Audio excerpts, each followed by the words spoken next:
with the Orlando Magic season ending to the loss to the Boston Celtics in this year's playoffs, I want to talk about one player off of this team that has not been getting recognized by the stuff he's been doing for this team, which is Paolo Banchero. Now, Paolo Banchero is being overlooked by the NBA media despite putting up all-star numbers and leading the Orlando Magic to the playoffs twice in his 3 years and being in the league. So why is he not getting the national attention he deserves? In this video, we break down why Paolo Banchero might be the most underrated young star in this league. Now, before we talk about anything, let's go back to draft night.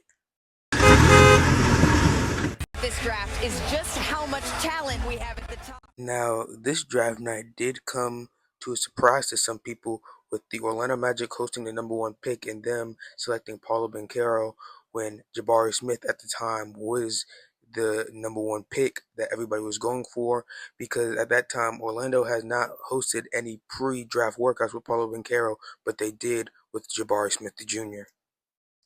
Now, on draft night, the Orlando Magic did end up passing on Jabari Smith and picking Paolo Banchero with the #1 pick. The reasoning, I'm not sure, but as an Orlando Magic fan, this is actually a big W, knowing that the Orlando Magic never makes any good things for this team. So knowing that we actually got a superstar, knowing now, it feels good. Now, Paolo did do pretty decent his first game. A lot of people had a pretty kind of doubts about him, I guess, but I didn't really have any doubts about him. The dude came from Duke, so I really knew what to expect. The only really kind of weird thing I had with him is that sweating problem he had. That kind of freaked me out, but as long as you're hooping, I don't really care what you have going on behind the scenes. Now, there was this one highlight Paolo had in his first game that kind of took me into shock that a rookie kind of did. I'll just let you see. For the Diallo shot won't go. The follow no good. Rebound Wagner. Pitches it ahead to Banchero. Goodness, Paolo take. Got the small talk, I like cash talk. Lady diamonds hitting, turn the flash off. I'm like Wayne Dixie, I get bags off. Baby got a pretty face, slim waist. So after Paolo Banchero's pretty good rookie season, he ended off averaging 20 points per game, 7 rebounds, and 3.7 assists in his 72 games played as a rookie, and he also ended up winning the Rookie of the Year and was also in the rookie first team.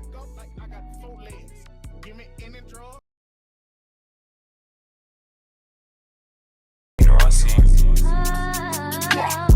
gonna let this Mac play like this. My dog Paolo had a pretty good second year in the league, averaging 22.6 points per game, 6.9 rebounds, 7 rebounds, and 5.4 assists in his 80 games in his second season, and also was an all-star in his second season, and also led his team to the playoffs against the Cavaliers, which they did get eliminated in 7 games, but that's still good for a second-year player that doesn't get talked about that much. Now, I do want to talk about the one game Paolo Banchero had a really, really great game in his second season, and that was against the Sacramento Kings. No, I'm not even going to speak about it, just roll tape. Defended by Barnes. Pull-up jumper.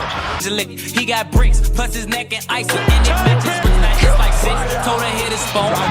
Yeah, so that shot was crazy. He doesn't do anything else, right? Right? All the way to the glass. Out to Banchero. 3. Okay, that has to be the last thing, right? How about this by Paolo? Streak, look at him step in front of Toscano Anderson. 24, let me focus, can't be zoning out. He pulling up now, he double pop, he ain't getting out. But yeah, 43 points as your career high in your only second season in the league is pretty insane. Yeah, like I said, Paolo was an all-star this season. I put some all-star clips up on the screen. But we did also end up getting in the playoffs. I don't want to talk about that too much, just because we lost to 7 games to the Cleveland Cavaliers, and the seventh game was Franz's fault because the dude put up 6 points. I was like, dude, at that point, I was low-key mad. But also, I have faith in the dude because I know everybody has a bad game, and it was their first game 7. But also, isn't an excuse because Paolo hooped, and we was in the lead for the first quarter, bro. We was in the lead for the first half, and then bro sold. We could have won in Cleveland, but then he got blocked by Evan Mobley. We did win at home. They both dropped, him, Jalen, and Franz dropped 30, which was kind of insane. I was at that game. But yeah, I'm kind of glad we lost that game 7. At least we got game 7 experience. And even if we did win, we would have gone against the Celtics. And the Celtics would have made us look like a middle school team on national television. And then this year we went against the Celtics, and we also have experience in going against a one seed and a former champion. So next year, Paul's going to keep developing, and we already have Game 7 and one seed experience. So we should be going to the second round next year. I'm calling it right now. From the 6'10 Banchero.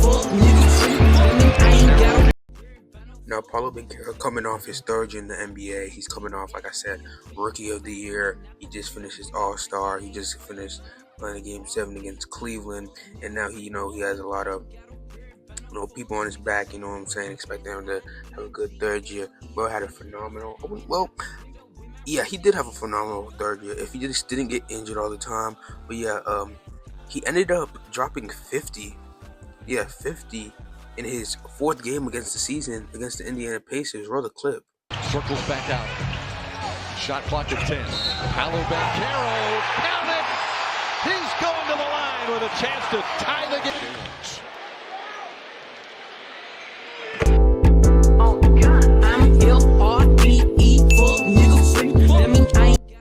Now, I really never thought there was going to be a day where I see a Magic player live dropping 50 points. That was a surreal moment for me watching Paulo actually score. And the dude had like 30-something in the first half too, which was crazy in itself. But, this is one of the games where you know it's good. You know it's a good game when you're literally up and doing a jump shot motion while he's doing it. You know it's a good game when you're literally copying the player's moves. You know it's a good game when they got you up off your couch, jumping up and down in your own house. That's how I know that was a good game. Now, Paolo Banchero, even though he was having a great season, great third season, just coming off of scoring 50 points, he did suffer with an injury, mainly this one with a torn oblique that kept him out for 6 to 8 weeks. But you know what that means. Small talk, I like cash talk. Lady diamonds hitting. Now, I will give it to Franz. When Paulo was out with his torn oblique, bro stepped up big time, dropping 30 back to back to back to back to back to back. At one point, the dude was averaging 30. He was even in MVP races. You know how crazy that is? Now, I ain't gonna hold you. Bro did get a dummy max contract. Dude, the way that they paid this dude, you'll be thinking that we just signed SGA on the team. That's how crazy his contract was. Now I was expecting bro to hoop, and just like I said in the beginning of the video a little bit when I was talking about the Cavs series, how everybody was mad at him, talking about we should trade him, but I never lost hope in my dog Franz, and that boy showed me this season. And miss. He missed from both, and that opens up everything for Orlando. Yes, it does. Everything. A 2 to tie, a 3 to win, and you can bet that Franz Wagner will take the shot with 5. Franz steps back, high archer, make a call at the end. Good point. You know, you can take something straight to the rim. Small talk, I like cash talk. Lady diamonds hitting, turn the flash off. Now, while I hate to say this, all good things come to an end. While Franz was balling out of his mind, bro did also suffer a torn oblique also, and he was also out almost half of this season also. But I have to give it up to my young guys, Anthony Black, Tristan Da Silva, Jet Howard, all them boys. They did step it up when they were gone. Yeah, they lost a little bit of their games, but they stepped it up. And during the last, and then Paulo came back, and then it kind of was downhill just because Paulo was just getting back on his feet. But yeah, give it up to the young boys, where they really stepped it up. So basically, essentially what I'm trying to say in this video is basically I feel like the media want to focus on the big targets. So, for example, LeBron, Chris Paul, Kevin Durant, Stephen Curry, while they're still in the league, because they know that's what get them paid, and now Giannis, SGA, Luka, all those guys. But I feel like all the young stars, the real young stars, aren't getting the praises they need. You know what I'm saying? So I just kind of feel like, hopefully, whenever this is, Paulo can get his media attention. But until now, we all know that this boy Paulo can hoop. It's just until further notice that the media says anything about it. You know what I'm saying? But I really hope y'all boys enjoy this video. It's something new I tried. I try to make this a little bit more funny, add some music to it. Let me know down in the comments if you like this style. Hopefully y'all can give me a like, give me a sub. Appreciate y'all and getting me on 100 subscribers. I've been trying to get there for a while now. Okay. And I feel like at any time I actually kind of edited this was pretty good. I'm sorry for the late video. I should have been had this out, but I lost my mic and I had to get a new one. But I should have been had this video out. But what's it called? Yeah. Anytime I actually edit something, it does bad. So hopefully y'all can show me some support on this video, and hopefully y'all like this video. I'll see y'all later. Peace.